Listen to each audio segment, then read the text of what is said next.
Hello, the spicy कढई किचनमध्ये आज आपण इथे मस्त असा मटार पुलाव बनवणार आहोत. पटकन होणारा मटार पुलाव कसा बनवायचा चला आता आपण इथे लगेच बघूया. आणि चवीला तर अप्रतिम लागतो, नक्की ट्राय करून बघा. चला तर मग असा मस्त टेस्टी पुलाव रेसिपीला लगेच सुरुवात करूया.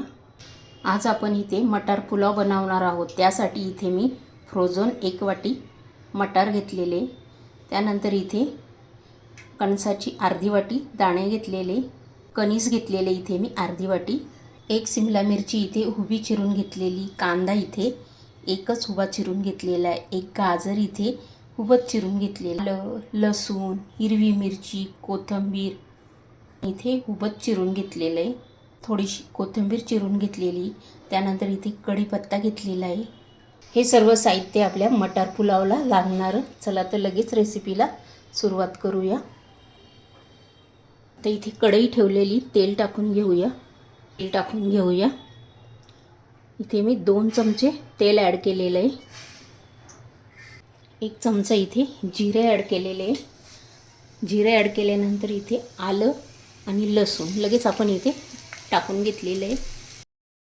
इथे लगेच कढीपत्ता पण ॲड केलेला आहे, हिरवी मिरची. आता आपण हे छान मस्त फ्राय करून घेणार आहोत. हे थोडंसं साधारण फ्राय झालं की लगेच इथे 1 कांदा आहे तो पण ॲड केलेला आहे, शिमला मिरची, त्यानंतर इथे गाजर. हेच आता आपण तेलामध्ये ना या फोडणीत छान फ्राय करून घ्यायचं आहे. अगदी आपल्याला हे जास्त पण इथे फ्राय करून नाही घ्यायचं आहे, की पुलाव खाताना आहे ना छान असं गाजर दाताखाली थोडंसं साधारण आपण इथे शिजून घेणार आहोत, की दाताखाली आलं ना की 1% इथे कच्चं राहिलं ना, साधारण थोडंसं इथे आपण कच्चं ठेवणार आहोत, की पुलाव खाताना ते छान लागतं.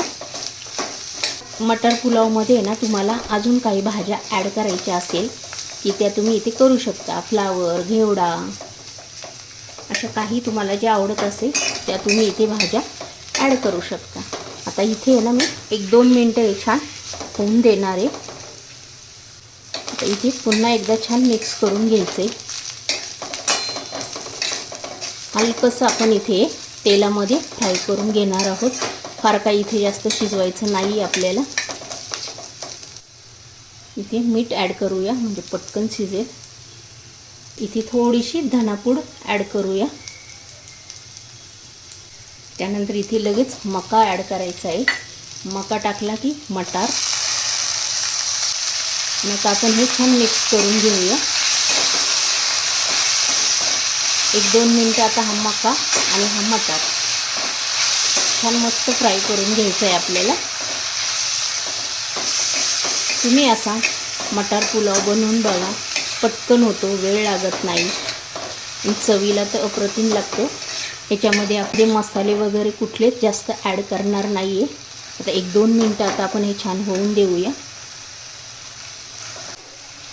एकदा छान मिक्स करून घ्यायचं आहे. अजून 1 मिनटं हे होऊन द्यायचं आहे. मका आणि मटार ह्याच्यामध्ये छान 1च मिनटं शिजून घेणार आहोत. छान असं पसरून ठेवायचं. हे बघा इथे छान मस्त फ्राय झालेलं आहे. असं सेम फ्राय करून घ्यायचं आहे. मका, मटार, शिमला मिरची हे छान मस्त ह्याच्यात फ्राय झालेलं आहे. मसाला थोडासा पुलाव मसाला ॲड केलेला आहे. आता हा पुलाव मसाला पण आपण ह्याच्यामध्ये छान मिक्स करून घेऊया.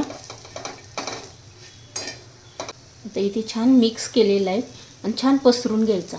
लगेच आपण इथे राईस शिजवून घेतलेला आहे तो ह्याच्यामध्ये ॲड करायचा. राईस शिजवताना असाच मोकळा सुट्टा असा झाला पाहिजे, असाच शिजवून घ्यायचा आहे. राईस टाकून घेतल्यानंतर आपण ते पूर्ण मिक्स करून घ्यायचं आहे. पूर्ण राईसला ही जी फोडणी आहे ना ही सर्व छान मिक्स करून घेणार आहे. इथे ना मी कुठलाच मसाला ॲड केलेला नाही आहे, फक्त आपण इथे मटार पुलाव मसालाच ॲड केलेला आहे. आता हे छान मिक्स करून घ्यायचं आणि असा सुट्टा भात करून घ्यायचा. जेव्हा आपण राईस शिजवू ना त्यावेळेला सुट्टा छान शिजवून घ्यायचा आहे. इथे मी दिल्ली राईस घेतलेला आहे. हे बघा इथे छान मिक्स करून घेतलेले आहे. तर 1 मिनिट आपण इथे छान वाफ काढून घेऊया. थोडीशी इथे कोथिंबीर ॲड करते. आता इथे कोथिंबीर टाकल्यानंतर मी 1 मिनिट छान होऊन दिलेलं आहे. पुन्हा एकदा छान मिक्स करून घ्यायचं आहे. इथे आपला मटार पुलाव तयार झालेला आहे. तुम्हाला जर ही माझी मटार पुलावची रेसिपी आवडली असेल तर पटकन लाईक करून घ्या. चॅनलवर जर नवीन असेल तर सबस्क्राईब करून घ्या आणि हा व्हिडिओ तुमच्या मित्रमैत्रिणींनाही शेअर करा. आणि अशीच एक छान रेसिपी घेऊन आपण नेक्स्ट व्हिडिओमध्ये पुन्हा भेटूया. तोपर्यंत तुम्ही असा मटार पुलाव बनवून खाऊ शकता आणि चवीला तर अप्रतिम लागतो. नक्की ट्राय करून बघा. पुन्हा भेटूया. बाय.